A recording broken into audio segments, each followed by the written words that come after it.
Assalamualaikum warahmatullahi wabarakatuh. Alhamdulillahirabbil alamin wassalatu wassalamu ala sayyidina Muhammadin wa ala alihi washabbihi ajmain wa ba'du. Saudara sekalian, pada kesempatan ini saya akan mengulas suatu topik dari kitab Ta'lim Muta'allim karangan Syekh Az-Zarnuji, yaitu berkaitan dengan pantangan bagi orang yang berilmu. Jadi orang berilmu atau orang alim, dia memiliki pantangan dalam hidupnya. Yang ini tidak boleh dilakukan ataupun dimiliki oleh mereka. Jadi apa pantangan tersebut? Nah, mari sama-sama kita lihat ulasan dari Syekh Az-Zarnuji terkait masalah ini. A'udzubillahi minasyaitonirrajim. Bismillahirrahmanirrahim. Qala al-musannifu rahimahullah ta'ala wa nafa'ana bi ulumihi ya rabbal alamin. Wa yanbaghi li ahli ilmi alla yudhilla nafsahu bit-tam'i fi ghairil matma'i wa yahtariza amma fihi mazallatul ilmi wa ahlihi. Jadi sepatutnya bagi orang berilmu supaya dia tidak menghina dirinya, yaitu dengan menyukai sesuatu yang tidak pantas. Nah, menyukai sesuatu yang tidak pantas. Jadi di sini apa yang tidak pantas? Seperti misalkan cinta dunia, itu tidak pantas bagi seorang yang berilmu. Nah, kemudian apalagi yang tidak pantas bagi orang berilmu, seperti hobi dipuji, hobi kekuasaan. Nah, itu tidak pantas bagi orang berilmu. Maka bagi kita yang sudah berilmu, itu jangan kita lakukan. Nah, jadi kita harus gemar kepada sesuatu yang sepantasnya kita gemari. Seperti apa yang kita gemari itu? Seperti misalkan bertambah dekat dengan Allah Subhanahu wa taala, bertambah rajin beribadah, bertambah baik akhlaknya. Nah, itu yang pantas kita gemari. Nah, hobi yang ke situ bisa. Jangan kita hobi sesuatu yang tidak pantas. Kemudian juga kita harus menghindari dari sesuatu yang dapat menghina ilmu dan juga ahli ilmu. Nah, jangan kita bersikap yang dengan sikap tersebut dapat menghina ilmu dan juga status keulamaan. Itu juga harus kita hindari. Maka di sini dilanjutkan terkait bagaimana penjelasan, yaitu memelihara dari ataupun menghindari dari sesuatu yang tidak pantas. Syekh Az-Zarnuji menyebutkan wa yakunu mutawadhi'an wa tawadhu'u bainat takaburi wal mudallati. Yang pertama, seorang berilmu itu harus tawadhu, harus merendahkan diri, jangan takabur. Nah, jadi tawadhu disebut di sini yaitu bainat takaburi wal mazallati, yaitu tawadhu itu dia berada antara takabur dan menghina diri. Artinya kita jangan juga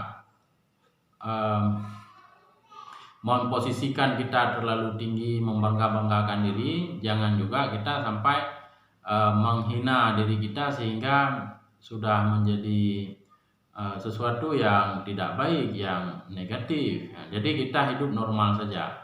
Jangan mencari pujian dan juga jangan menghina diri. Nah, jadi biasa saja. Misalkan orang memuji kita, itu silakan. Yang penting kita jangan ada niat supaya dipuji. Misalkan orang juga menghina kita, itu silakan. Yang penting kita memang tidak berusaha supaya dihina oleh orang lain. Nah, itu yang perlu dilakukan. Karena kalau kita takabur ataupun menghina diri, ini dapat merusak citra ilmu dan citra dari ulama. Kemudian wal ifatu kadzalika. Kemudian juga kita harus menjaga diri. Nah, ifah juga demikian, artinya kita harus menjaga diri kita supaya tidak sampai dihina ataupun dicaci oleh orang lain, ya. Itu penjelasan. Kemudian wa yu'rafu dzalika fi kitabil akhlaq. Jadi masalah ini dapat kita temui dalam kitab akhlak. Penjelasan ini banyak nanti dalam kitab akhlak. Jadi nanti saya akan sampaikan ataupun akan bahas masalah ini dengan menggunakan kitab yang lain. Ada kitab akhlak yang juga bagus walaupun kecil tapi isinya cukup bagus. Seperti itu kitab Taisir Akhlak, itu kitab kecil itu tapi isinya bagus. Kemudian kalau mau kitab yang besar itu seperti kitab Ihya Ulumuddin, itu juga membahas secara panjang lebar terkait dengan bagaimana sikap yang ideal bagi seorang berilmu. Kemudian di sini ada sebuah syair yang dibuat oleh siapa ini? Syekh Imam Ustadzur Ruknuddin, ya, yang disebut yang ma'ruf beliau ini dengan Adibil Mukhtar. Jadi gelar beliau itu Adibil Mukhtar. Apa syairnya dari beliau? Inna tawaddu'a min khisalil muttaqi wa bihit taqiyu ilal ma'ali yattaqi. Jadi tawadhu ini merupakan sifat orang bertakwa. Sifat orang bertakwa apa? Tawadhu. Karena kalau kita lihat di dalam kitab Aqidatul Islamiyah, jadi orang bertakwa itu semakin dia bertakwa, maka dia semakin merasa dirinya hina di hadapan Allah Subhanahu wa taala, karena dia tidak ada apa-apanya di hadapan Allah Subhanahu wa taala. Manusia ini diciptakan oleh Allah taala, diberikan fasilitas hidup. Jadi apa yang harus kita banggakan dengan diri kita? Semuanya diciptakan, difasilitasi oleh Allah Subhanahu wa taala. Maka yang sepatutnya bagi kita adalah tawadhu dalam hidup ini. Senantiasa merendahkan diri di hadapan Allah Subhanahu wa taala. Jangan merendahkan diri di hadapan manusia. Di hadapan Allah Subhanahu wa taala kita merendahkan diri, karena seperti saya sebutkan tadi, Allah yang menciptakan kita dan yang memberi fasilitas hidup bagi kita. Kemudian di sini disebutkan wabihi taqiyu ilal ma'ali yattaqi. Kemudian dengan sifat tawadhu ini seorang alim dia akan terbang, akan naik ke derajat yang tinggi. Jadi jangan dipikir yang bahwa ketika kita merendahkan diri kita akan rendah, tidak. Kalau kita merendahkan diri, artinya tawadhu di sini, kita akan dipuji oleh masyarakat, karena masyarakat itu dia lebih suka orang tawadhu daripada orang takabur. Kalau orang takabur itu pasti dihina. Mereka pasti mengatakan kita tidak respect terhadap ulama tersebut. Kenapa? Karena beliau takabur, suka membangga-banggakan diri. Tetapi kalau kita merendahkan diri, itu akan senantiasa dipuji dan disegani oleh manusia. Kemudian wa minal ajaibi ujubu man huwa jahilun fi halihi aw sa'idu am syakiyu. Am kaifa yuqtamu umruhu aw ruhuhu yawman nawa mutasafilun aw muttaqi. Wal kibriya'u li rabbina sifatul lahu maksusatun Fatunat nibunuha wattaqi. Jadi yang ajaib dalam hidup ini disebutkan, yaitu seseorang yang tidak tahu apakah dia nanti seorang akan menjadi celaka ataupun bahagia ketika meninggal. Jadi artinya orang ini belum yakin dengan dirinya. Kenapa belum yakin? Ya karena mungkin ilmunya itu belum sempurna, belum, sehingga tidak begitu yakin bagaimana hidupnya ke depan. Maka di sini perlu kesempurnaan dalam ilmu sehingga kita mengetahui persis bagaimana menjalani hidup dan bagaimana nanti kehidupan kita di akhirat kalau kehidupan kita di dunia ini kita posisikan misalkan seperti ini. Ataupun kita harus tahu konsep hidup lah, sehingga nanti kita mengetahui bagaimana tujuan akhir dari hidup kita ini. Kemudian di sini disebutkan bahwa takabur itu merupakan milik ataupun sifat dari Tuhan, dari Allah Subhanahu wa taala. Itu sifat yang khusus itu bagi Allah Subhanahu wa taala. Jadi Allah boleh takabur, memiliki sifat takabur.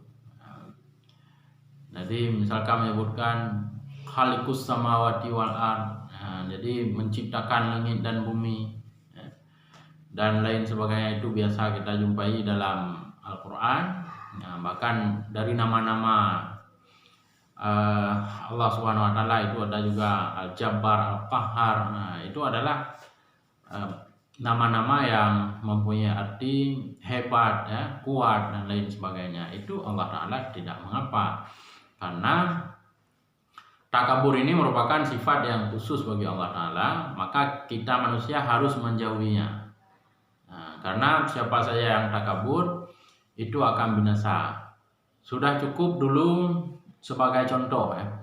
Sebenarnya banyak contoh, tapi salah satu contohnya adalah iblis. Ketika dia takabur tidak mau bersujud kepada Nabi Adam, padahal Allah Subhanahu wa taala jelas-jelas memerintahkan kepada iblis supaya sujud kepada Nabi Adam, tapi dia tidak mau sujud, tidak mau patuh kepada perintah Allah taala, karena dia menganggap bahwa Nabi Adam ini yang diciptakan dari tanah lebih hina dari iblis, karena dia diciptakan dari api. Maka dia tidak mau bersujud kepada Nabi Adam. Maka apa yang terjadi? Maka Allah Subhanahu wa taala melaknat iblis ini, dikeluarkan dia dari surga. Kemudian dia dijamin dengan neraka. Inilah efek dari takabur. Maka jangan sekali-sekali kita orang yang berilmu ini takabur. Kemudian kalau Abu Hanifah di ashabihi azimu imakum wa wasi'u akmamakum. Abu Hanifah berkata begini, besarkan putaran surbanmu dan longgarkan lengan bajumu. Jadi surbannya disuruh perbesar, imamah itu disuruh perbesar, kemudian juga lengan bajunya harus besar, jangan sempit. Jadi pakaian seperti ini sekarang biasa kita temukan misalkan di berbagai universitas Islam seperti di Al-Azhar, kemudian di berbagai negara-negara muslim yang lain di Timur Tengah. Kita melihat ulama-ulama di sana surbannya besar-besar, kemudian lengan bajunya longgar. Jadi kenapa Abu Hanifah berkata demikian? Wa innama qala dzalika li alla yustakhaffa bil ilmi wa ahlihi. Abu Hanifah menganjurkan demikian supaya orang berilmu itu jangan dianggap remeh dan hina oleh orang lain. Jadi kita memakai pakaian kemegahan ataupun pakaian yang bagus, seorang alim memakai pakaian yang bagus itu penting. Itu bahagian daripada menghormati ilmu. Karena dengan pakaian yang demikian orang akan menghormatinya. Karena pakaian itu punya pengaruh juga. Kemudian di samping ilmu ya, tapi yang paling besar pengaruhnya adalah ilmu. Karena ada sebuah ungkapan juga bahwa apa artinya ada sebuah ungkapan yang bunyinya begini, libasukum yukrimukum qablal julus wa ilmukum yukrimukum ba'dal julus. Jadi pakaianmu akan memuliakanmu sebelum orang benar-benar mengenalmu, melihatmu. Jadi ketika dilihat pakaiannya pakaian kehormatan, maka orang akan menghormatinya. Tetapi kalau ilmu itu dia akan membuat seseorang disegani ketika orang lain betul-betul mengetahui bahwa dia orang alim. Jadi maka itu harus ada kombinasi, berarti seorang berilmu itu pakaiannya juga harus bagus. Itu bagian daripada menghormati ilmu, menjaga ilmu begitu.